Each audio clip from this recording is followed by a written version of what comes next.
Hey! Am I glad to see you? Daywalker! Vampires! Easy now. Oh, chill. The Zombies franchise takes a positive spin on the modern-day monster. Unlike most media, which treat the supernatural like something to fear, these Disney films introduce classic monsters as creatures to befriend. In a world much like our own, where humans still exist and go about their everyday lives, they live with the knowledge that otherworldly creatures coexist alongside them. In the peaceful town of Seabrook, Addison befriends the local zombies and teaches her peers at the high school to embrace them as their own. After accepting the zombies into their community, it wasn't hard to include the werewolves and aliens who came afterward. Now that we know Zombies 4: Dawn of the Vampires will premiere this summer and introduce 2 new monster groups to the franchise, I can't help but wonder what other types of supernatural creatures are still out there.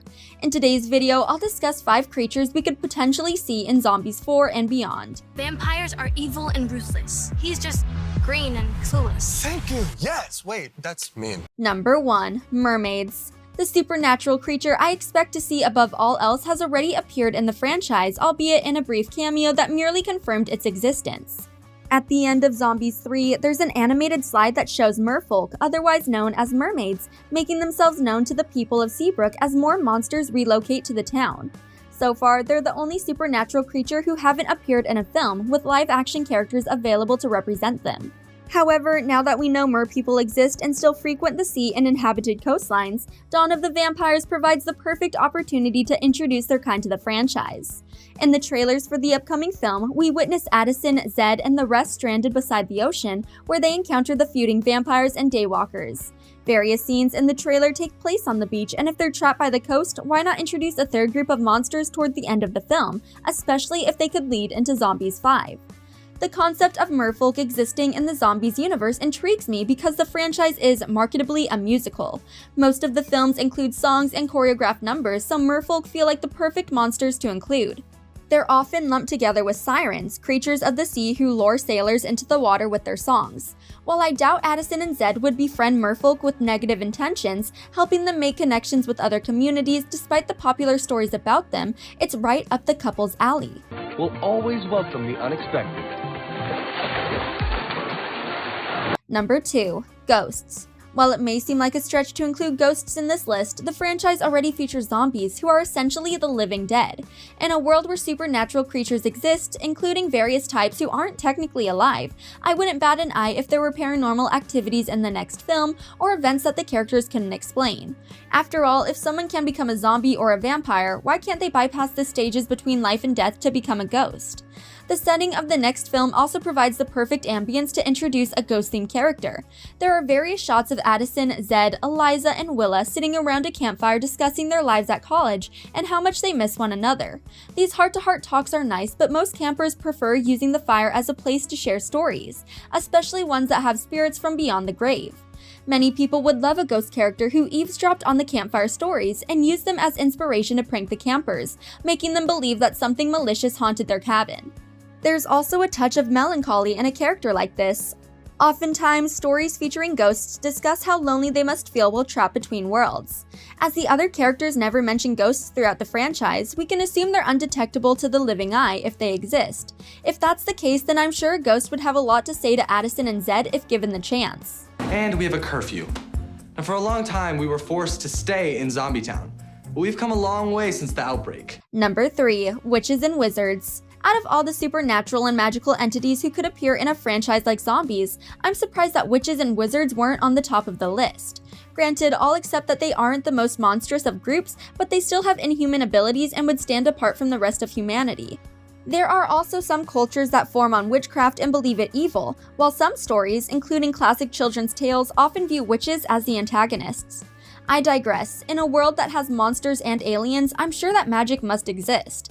In fact, in the trailers for Zombies 4, we see the vampires and daywalkers combat one another with mystical forces. While I can't tell if they're manipulating the weather, have unique abilities, or know how to cast spells, their attacks look the closest to the magic that we've received so far. As of right now, it may also be possible for the Daywalkers to be a group of witches and wizards who have spent decades feuding with a group of vampires.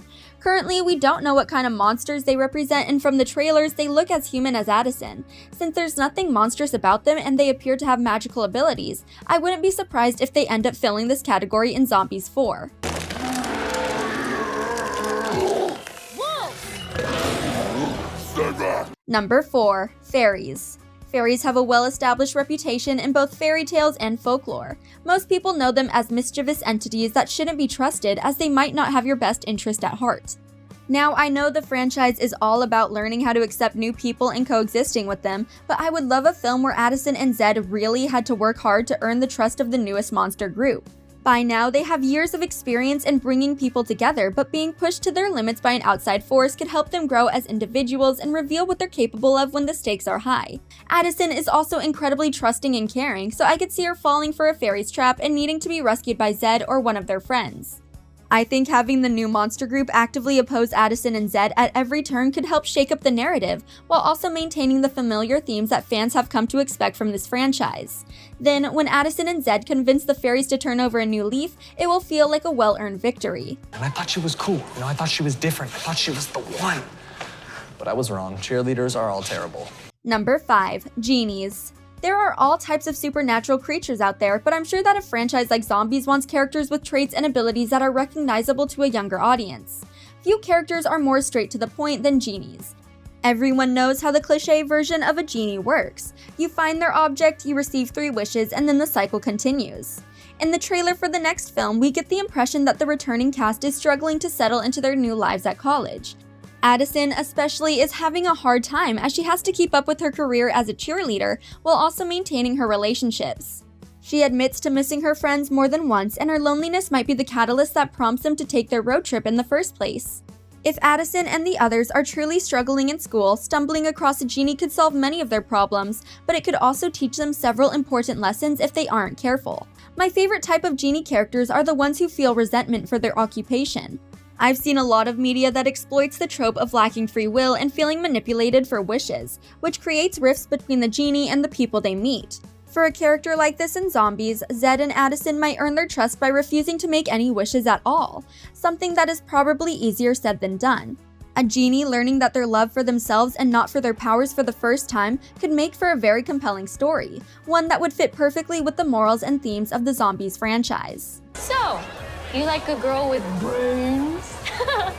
You know that's super offensive. In a world where supernatural creatures walk among humanity, the sky's the limit. There are countless creatures throughout history, in fairy tales and in folklore who could inspire characters for the Zombies franchise.